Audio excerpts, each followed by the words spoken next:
All right, we're on Keilim Perek Kaf Hey Mishnah Aleph. If you're with us the whole time and you didn't pick up on Perek Kaf Hey, we finally finished Perek Kaf Dalet. Mazal Tov. Okay, so in order to understand, we need a little bit of an introduction in order to understand this Mishnah Perek Kaf Hey, because we're going to talk about what's called mashkim, liquids, lechaim.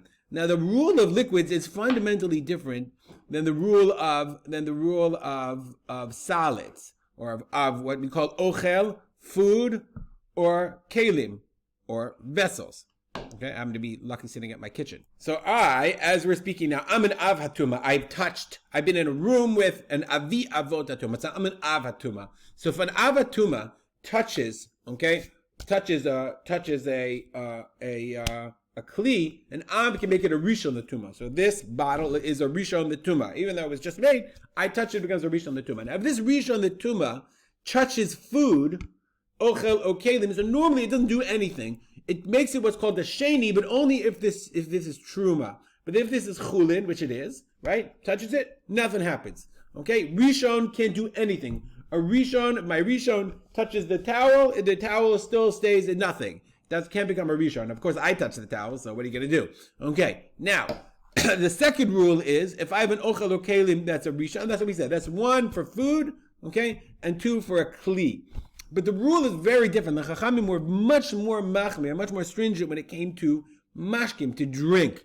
So now I take a drink, right? I already made a bracha. This drink, this liquid is now a rishon l'tuma. Okay, so now even though normally if rishon touches if ochel or kelim rishon touches other food, nothing happens. If my rishon food or my rishon kli touches drink, the drink becomes a rishon. Chachamim were more machmir on drink, and the drink stays a rishon. That's rule number one. Rule number two is drink that's a rishon touches a kli, it can also make the kli a rishon. They were very machmir, and the reason they were very machmir is because they were, for whatever reason, very, very concerned about mashke that came from a zav, and they were afraid that people, if they had liquids that came from the zav, nonetheless, they would not be as strict as they're supposed to be. So now that's the rule. Those are the chumrah that we learned vis-a-vis liquids. Okay, but with that chumrah came a kula. The chumrah of liquids, the kula, the leniency of liquids was that's only if the liquid touched the inside. If it touched the inside, like this one, if the liquid touched the inside, then the entire kli became tameh. Right? Remember we said the rule was we were machmir vis-a-vis, we were machmir if food touched the kli became a rishon. That's only if the food touched the inside, the whole kli became a rishon. But if the liquid touches the outside, then it doesn't. Let's see the bar two there. Keilim shenitmeu b'mashkim tmeim. If a kli became tamei with liquid, that's tamei. Im nagu hamashkim me'achoreim shel keilim. If the liquid touched the outside, nitmu achareihem v'lo nitmu tocham. Then only the outside became tamei. My spittle touches this if it's a rishon, right? Or liquid, then the outside becomes same, but not the inside. Okay, mishum tumat mashkim litamei kelim, because that's what we just said. We said that if liquid makes the tumah of liquid to make kelim tamei, lav deoraita. It's not a din deoraita, chumra mechachamim. Therefore, they were mekil. Therefore, they were lenient and said, well, if it touches the outside, then only the outside is tamei. Aval im nitma tochan. But if the inside became tamei, then nitmu acharem, then the whole thing is tamei. So now that introduction is necessary to understand our Mishnah, to tell us, well, that's only for kelim that have what's called an achorayim betoch, an outside and an inside. Okay, so therefore, if it has an outside and inside, then you can distinguish between outsides and insides. But if it doesn't have an outside and inside, then you don't have that kula of only if it touches the outside, that leniency. Says the Mishnah.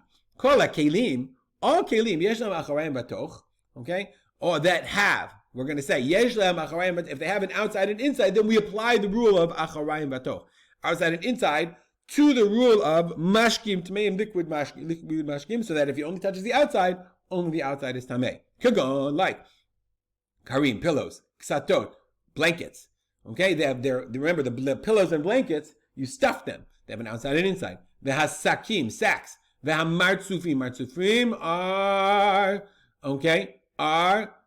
sakin gedolim shel or, big huge sacks of leather. Shemolichim behem schorot besvinot. So Raposin he draws He said you take them, use them to,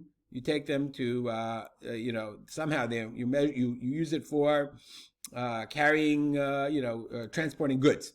Okay, so says in all those cases they have the rule of acharayim batoch. The Bartenura says even though you could flip them like your pillowcase, you could invert it. So which side is inside, which side is outside, doesn't matter. That's what Rabbi Yehuda said is an outside and inside. If the liquid got on the outside, then the inside is not tameh. Rabbi Meir says no. 1 second. Kol sheyesh lo tovrot. Tovrot are loops. Tovrot are like they have hoops in order to put the string around it. So if it has loops, if it has for the string, then yesh lo acharayim batoch. Then it has an outside and inside because you know which is outside and which is inside. V'chol she'ein lo tovrot, but if it doesn't have those loops, then ein lo acharayim batoch. Then it doesn't have a din of acharayim batoch. You can't apply the kula.